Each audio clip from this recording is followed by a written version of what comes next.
ఈరోజు నేను చూసిన ఐఏబీ మీటింగ్లో చాలా బలవంతమైన చర్చ జరుగుతూ ఉంది. దానికి మిమ్మల్ని అందరినీ అభినందిస్తున్నాం. అంటే చాలా డీటెయిల్గా చేస్తున్నారు. అయితే బాధాకరమైన విషయం ఏంటంటే ఇన్ఫ్రాస్ట్రక్చర్ లేకుండా, సరైన వసతులు లేకుండా ఇంజనీర్లు అదేవిధంగా వ్యవసాయ శాఖ అధికారులు నిలదీసే కార్యక్రమం అయితే సరైనది కాదన్న భావన మా దగ్గర ఉంది. దీనికి ప్రభుత్వం చేయవలసిన కార్యక్రమాలు చాలా ఉన్నాయి.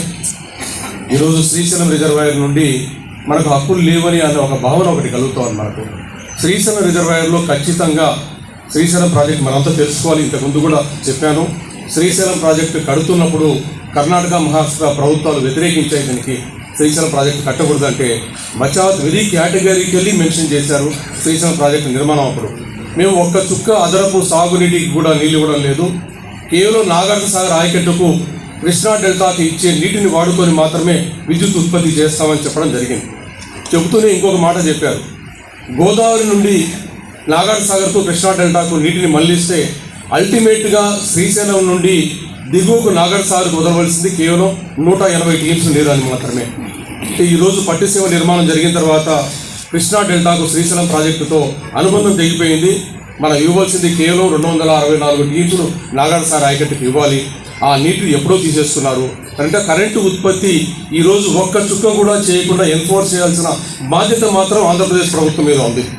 మన కేఆర్బీ చైర్మన్ గారితో కలిసి మాట్లాడినప్పుడు నేనేం చేయలేను, నేను నిమిత్త మాత్రులు, మీ రాష్ట్రాలు ఎవరు ఇష్టం వచ్చినట్లు వాళ్ళు వాడుకుంటున్నారు అని అంటే, రాష్ట్ర విభజన చట్టంలో కేఆర్బీకి అన్ని అధికారాలు ఇస్తూ సిఆర్పిఎఫ్ ఫోర్సెస్ ఇచ్చిన తర్వాత చైర్మన్ గారు ఆ విధంగా మాట్లాడడం చాలా బాధాకరంగా అనిపించింది.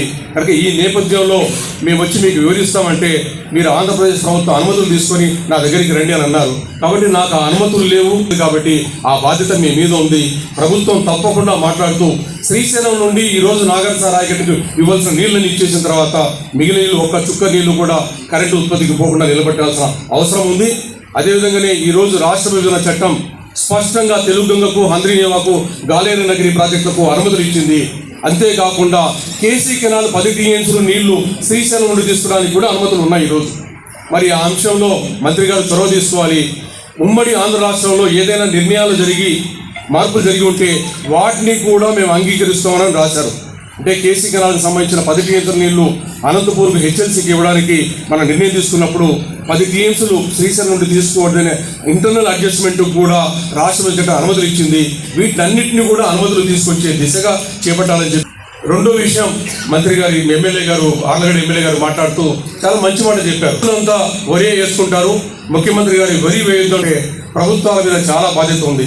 ఎవరిని బలవంతంగా ఏ పంటలో ఆపించలేము. వాళ్ళు వేరే పంట, వరి కంటే ఇంకో పంట లాభం వస్తుందంటే ఆ పంట దిశగా పోయే కార్యక్రమం ప్రభుత్వాలు చేయాల్సిన అవసరం ఉంది. దీనికోసం ఆ నేపథ్యంలో దీని మీద చాలా డిబేట్ జరగవలసి ఉంది. మంత్రి గారిని, కలెక్టర్ గారిని ఒక్కసారి ఇరిగేషన్ డిపార్ట్మెంట్తో మంత్రులతో కూర్చుంటే దాని మీద ఒక సుదీర్ఘమైన చర్చ చేసుకోవాలి. రైతులకు లాభసాటిగా ఆరుతడి పైర్లు వచ్చేలాగా చేసుకుంటే మనం తప్పకుండా అటువైపు మలుతారు. ఈరోజు మొక్కజొన్న పండి ఆరుతడి పైరుగా చేస్తున్న మొక్కజొన్న కొనే నాదులు లేడు. ఈరోజు మినుము పండించుకుంటే కొనే నాదులు లేడు. మినుముకు 10 రోజుల ముందు నీళ్లు వదిలింటే పంట దిగుబడి ఎక్కువ వచ్చేది. కేసీ కెనాల్ నుండి నీళ్లు వదలకపోయాం.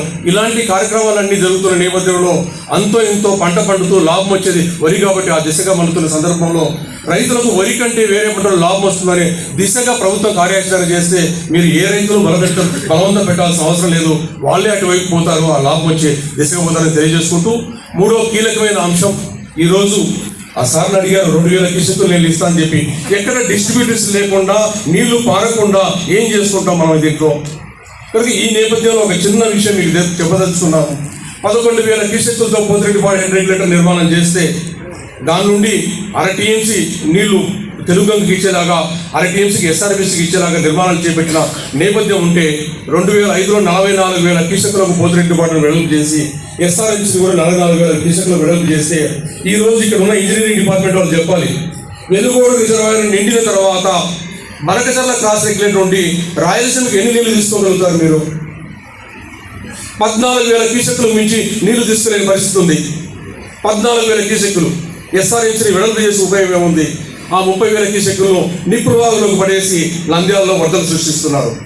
మరి ఈరోజు ముఖ్యమంత్రి గారు చెప్తున్నారంటున్నారు వరి పండించొద్దు, ఈ ఆరుతడి పైరు పండించంటే, ఆరుతడి పైరు పండించాలంటే ఎస్ఆర్బీసీలోకి నీళ్లు పోవాలి. గండికోటలోకి నీళ్లు పోవాలి, గండికోట నుండి పంట పొలాలకు పోవాలి, బ్రహ్మసాగర్ నుండి పంట పొలాలకు పోవాలి.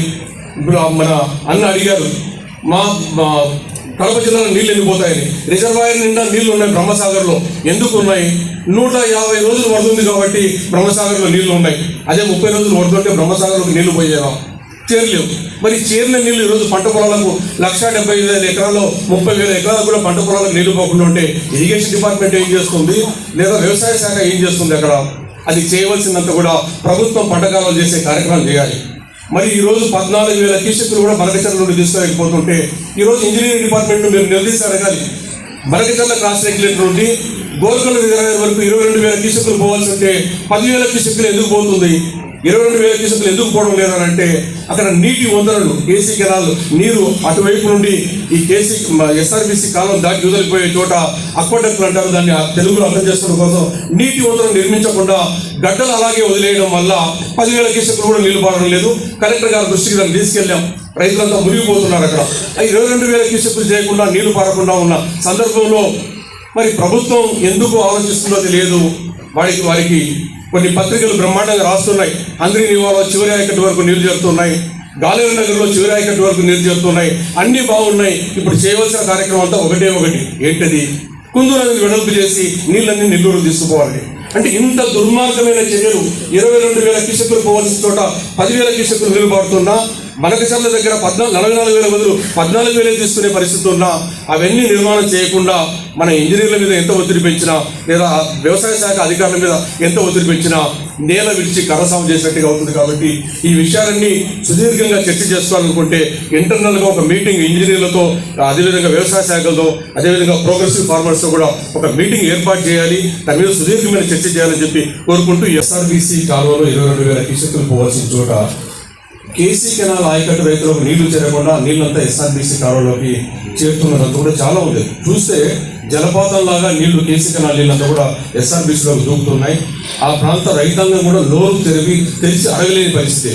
ఒక్కసారి మీ టీం అంతా కూడా ఈ నీళ్లు పడుతున్న సందర్భంలో మా రేగడగూడూరు దగ్గర నుండి ఆ ప్రాంతంలో పోతే, వాడాల నుండి పోతే కేసీ కెనాల్ నీళ్ళంతా కూడా ఎస్ఆర్బీసీ కాలువలోకి దూకుతున్నాయి. ఎస్ఆర్బీసీ ఆయకట్టుకు నీళ్లు రావడం లేదు. అక్కడ మనం నీటి వంతెనలు నిర్మించి నీటిని అవతలికి దాటించాల్సిన పరిస్థితి ఉంటే ఆ నిర్మాణం పక్కన పెట్టడం అటుంచి అంజయ్ గారు దయ వల్ల అంజయ్ గారి ప్రభుత్వంలో ఎస్ఆర్బీసీ నిర్మాణం జరిగింది, శాంక్షన్ అయింది.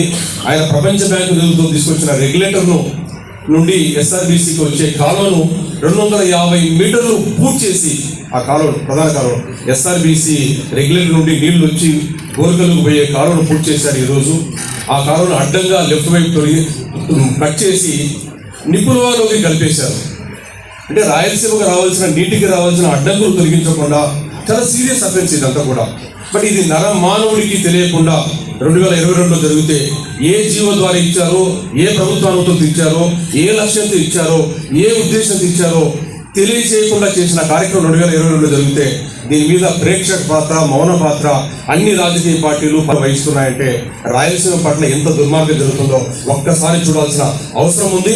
ఆ నిర్మాణాలు పూర్తి చేయకుండా ఆ నీటిని కుందులోకి పోసి కుందులో వరదలు వస్తున్నాయని చెప్పి ఆర్టిఫిషియల్ వరదలు సృష్టిస్తూ కుందు నదులు వెడల్పు చేసే కార్యక్రమం చేసుకుంటూ పోతున్నారు. ఈరోజు అన్న చెప్పారు, ఆత్మకూరు నుండి బుడ్డ రాజశేఖర డిస్ట్రిబ్యూటర్స్ సరిగా లేవని చెప్పి, అమ్మ కూడా అక్క కూడా చెప్పింది ఈరోజు ఆర్నగడ్డ ఏరియాలో డిస్ట్రిబ్యూటర్స్ సరిగా లేవని చెప్పి, అన్న వరదరాజు అని చెప్తున్నారు మాకు బ్రహ్మసాగరం నీళ్లు పారడం లేదని చెప్పి. ఈ ప్రాజెక్టులు చేయకుండా మేఘాల మీద కుందు నదిలోకి నీళ్లు పారబోసి కుందు నదిలో వరదలు సృష్టించి మా ప్రాంత రైతాంగం అంతా కూడా మా పంట పొలాలు మునిగిపోతున్నాయి, కుందులు ఇంకా వెడల్పు చేసి లోతు చేయండి అనే ఒక మార్గాన్ని, అంటే ఎవరైనా రాయితో కొట్టాలంటే పిచ్చివాణి చేయాలన్నట్టుగా వరదలు సృష్టించిన ప్రభుత్వాలు ఇక్కడ ఉన్న నేపథ్యంలో దీని మీద ప్రత్యేకమైన దృష్టి మీరు పెట్టాలని చెప్పి, అదేవిధంగా అధికారులు కూడా దీని మీద తప్పకుండా ఈ ఫోరంలో సమాధానం చెప్పాలి. ఎందుకు దాన్ని పూర్తి చేశారు, ఎందుకు తెంచారు, ఎందుకు వరదలు సృష్టించారు దాని మీద స్పష్టంగా రాయలసీమ సమాజం అంతా తెలుసుకోవాలని చెప్పి మీ ద్వారా నేను కోరుకుంటున్నాను. ఎందుకు మీరు వద్దంటున్నారు ఒకసారి క్లారిటీ చేయాలి, ఎందుకంటే అందరూ ఉన్నారు. ఎస్కేప్ ఛానల్ ద్వారా నీళ్లు బంద్ చేయమని మేము కోరుకోవడం లేదు. అలాగే నువ్వు మాట్లాడిన పదాలు ఇప్పుడు అందరూ సీజనల్ నియోజకవర్గానికి పెద్ద నోవే రిలేటెడ్. ఇది ఆయన రాయలసీమలో మొత్తం దాని కింద బతుకొని, రాయలసీమ బతుకోలేదంటే కేసీఆర్ సిస్టమ్ అంతా బతుకొని దాంతో బతుకోవాలి. అంటే నేను పుట్టపత్ర మనకు ఇబ్బందులు ఉంది, అది మీకు కూడా ప్రాక్టికల్ తెలుసు. All the way has to come 1000 kilometers రావాలి దగ్గర. సో మా ప్రాబ్లం ఉంది, మీకు తెలుసు, మీకు కూడా క్లియర్ ఉంది సార్. దీన్ని ఎందుకు మీరు రైట్ చేస్తున్నారో నాకు కూడా అర్థం కావడం అది. మొత్తం ఎక్కువ రాయలసీమ తెలుసు, నంద్యాల, ఆలగడ్డ, కడప జిల్లాలో ఎక్కడ దాకా పోతాయో థాయిలాండ్ అక్కడ దాకా నీళ్ళు వచ్చే ప్రసక్తే లేదు. కేసీఆర్ ఎస్పెషల్లీ కేసీఆర్ అన్న ఇక్కడ అంటే నేను కమ్యూనికేట్ చేయడంలో మీకు సరిగ్గా అర్థమైనట్టుగా నాకు కాదు, అందరికీ కూడా అర్థం కాలేదు అని భావిస్తున్నాను. అందుకనే అర్థం కావడం కోసం బనకచెర్లకు తీసుకెళ్లి చూపించారన్న. అక్కడ చూపించిన వాళ్ళకంతా స్పష్టంగా అర్థమైంది. కేసీ కెనాల్కు మనము ఎస్కేప్ ఛానల్ నుండి ఒకవేళ ఇవ్వాలనుకుంటే ఎస్కేప్ ఛానల్ ద్వారా తీసుకొస్తే నిపుణవాగులోకి వేసి నిపుణవాగు నుండి సంతజూటులు పికప్ ఆనకట్ట నుండి మనం నీళ్లు తీసుకొని కేసీ కెనాల్ ఆయకట్టుకు మనం మహా ఇస్తే 1400 క్యూసెక్లు ఇస్తాం. ఒక 1400-1500 క్యూసెక్లు నిపుణవాగులోకి పోస్తాం. అంటే మ్యాక్సిమం మనకు కావాల్సింది 3000 క్యూసెక్లు. అంటే 3000 క్యూసెక్లు మనం ఈరోజు అక్కడ ప్రధానమైన సుంకేస్ దగ్గర డ్రా చేయలేకపోతున్నాం. మన కాలువల సామర్థ్యం అంత లేదు. అంటే మ్యాక్సిమం వేసుకున్నా కూడా 3000 క్యూసెక్లు మనకు కావాలి. పోతిరెడ్డిపాడు నిర్మాణం జరిగిన రోజు 11,000 క్యూసెక్లతో చేస్తే సగం నీళ్లు తెలుగుగంగా రెగ్యులేటర్ ద్వారా వెలుగొడుగు పోయేలాగా సగం నీళ్లు ఎస్ఆర్బీసీ పెట్టుకున్నాం. కొంత నీళ్లు మాత్రమే ఎస్కేప్ ఛానల్ ద్వారా పోవడానికి పెట్టుకున్నాం. దాంట్లో ఈ రోజు మనం ఆ ఎస్కేప్ ఛానల్ ద్వారా 5,500 క్యూసెక్లు పోయేలాగా నిర్మాణం చేస్తున్నాం. పోతిరెడ్డిపాడు ఈ రోజు మనం 44,000 క్యూసెక్లు వెడల్పు చేసిన తర్వాత మీకు ఇంతకుముందు కూడా చెప్పాను, ఇక్కడ ఈ వేదిక మీద కూడా అందరికీ చెప్పాను నేను. తెలుగుగంగా రెగ్యులేటర్ ద్వారా నీళ్లు మనం ఈరోజు వెడల్పు చేసి లైనింగ్ చేసిన తర్వాత 14,000 క్యూసెక్లు నీళ్లు తీసుకుపోగలుగుతున్నాం. వెలుగోడు రిజర్వాయర్ నిండిపోయిన వెంటనే 14 రోజులు 15 రోజులు నిండుతుంది. ఈరోజు మనకు 15 టీమ్స్ ఉన్నాయి. కొంత నేను అడుగుతా ఓన్లీ ఎస్కేప్ కెనాల్ గురించే చెప్పండి. అదే దాని గురించి ఎందుకు మీరు ఇందాక వాడినప్పుడు కూడా మీరు ఎందుకు ఈ నీళ్ళు దీంట్లో తీసుకొచ్చి నంద్యాల మున్సిపల్ పడేస్తారు, ఎస్ఆర్బీసీ మీరు మూసేసారు అన్నావు. 14,000 క్యూసెక్లు వెలుగోడు తీసుకోపోతే వెలుగోడు నిండిన తర్వాత మీరు మహా తీసుకోపోతే 5,000 క్యూసెక్లు తీసుకోగలుగుతున్నాం. ఎస్కేప్ కెనాల్ లో నువ్వు ఎందుకు అపోజ్ చేస్తున్నావు? అందుకని ఎస్కేప్ కెనాల్ సంబంధించింది ఇది కూడా వెలుగోడు స్పిల్వే ఎత్తేసి 9,000 క్యూసెక్లు మళ్ళీ గాలేరులోకి పోస్తున్నాం. అంటే ఎస్కేప్ కెనాల్ వచ్చేదానికి 9,000 క్యూసెక్ నీళ్లు ఇస్తున్నాం. మన కేసీ కెనాల్కి కావాల్సిన 3,000 క్యూసెక్లు ఎక్కడి నుండి వస్తాయి. ఎస్కేప్ కెనాల్ నుండి కూడా మీరు దాని నుండి వెలుగోడు నుండి తీసే స్పిల్వే గేట్ల ద్వారా కూడా 9,000 క్యూసెక్ల నీళ్లు అక్కడ పారబోస్తున్నాం. అంటే వెలుగోడు రిజర్వాయర్ నిండిన తర్వాత మనం వెలుగోడుకు తెలుగుగంగకి ఇవ్వగలిగింది 5,000 క్యూసెక్లే. ఎస్ఆర్బీసీలో 22,000 క్యూసెక్లు ఉన్న అడ్డంకులు తొలగించకపోవడం వల్ల 10,000 క్యూసెక్లు కూడా నీళ్లు తీసుకుపోలేకపోతున్నాం.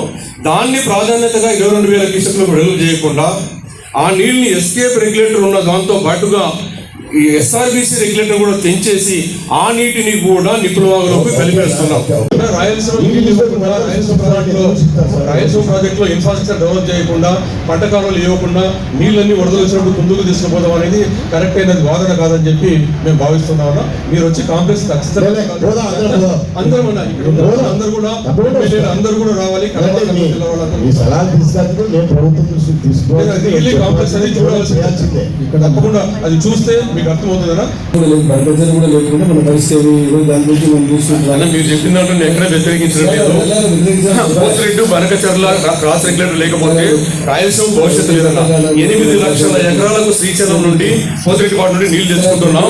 అయితే దాంట్లో జరుగుతున్న చర్యల్లో ఈ రోజు తిరోగమన దిశలో చర్యలు జరుగుతున్నాయినా చెప్పారు కదా, ఐడియాలు తీసుకున్నాం. దాని ద్వారా మనం ఏదైతే ముఖ్యమంత్రి మాట్లాడి మనం కూడా మనకి సంప్రాంతంగా మనందరికీ ఇక్కడ కూర్చున్న వాళ్ళందరికీ కూడా ప్రేమించాం. కాబట్టి మనందరం ఖచ్చితంగా మన ప్రాంత అభివృద్ధి కోసం కృషి చేస్తున్నారు. ఈ అవకాశం ఇచ్చిన మీకు అందరికీ ధన్యవాదాలు తెలియజేస్తున్నాను. Thank you.